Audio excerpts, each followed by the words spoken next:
মানুষের কর্মফল থেকে কোনো সময়ই রেহাই পায় না, তার কর্মফল তাকে ভুগতেই হবে।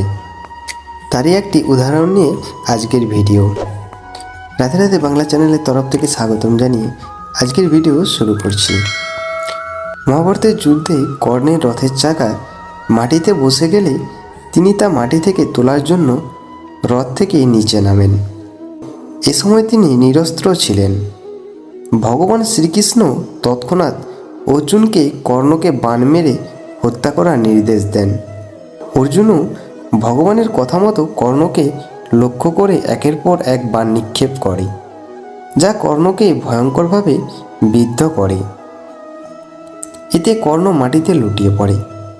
মৃত্যু পূর্ববর্তী সময়ে মাটিতে লুটিয়ে পড়া কর্ণ ভগবান শ্রীকৃষ্ণকে প্রশ্ন করেন, এই তুমি ভগবান, এই তুমি করুণাময়, এই তোমার ন্যায্য বিচার যে একজন নিরস্ত্রকে হত্যা করার পরামর্শ দাও।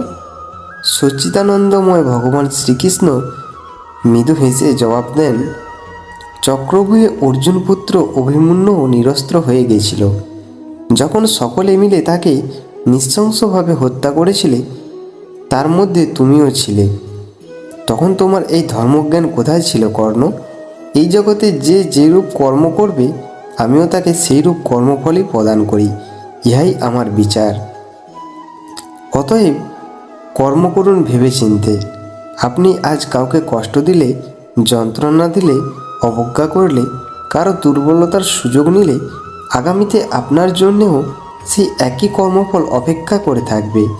এই স্বয়ং তিনি আপনাকে তা প্রদান করবেন। এই জন্য সবসময় ভালো কর্ম করা উচিত। কোনো মানুষের প্রতি হিংসা, বিদ্বেষ, বিবাদ করা মোটেই উচিত না। কারণ কোন মানুষের কর্মফলের চাকা কোন দিকে ঘুরে যায় আমরা কেউ বলতে পারবো না।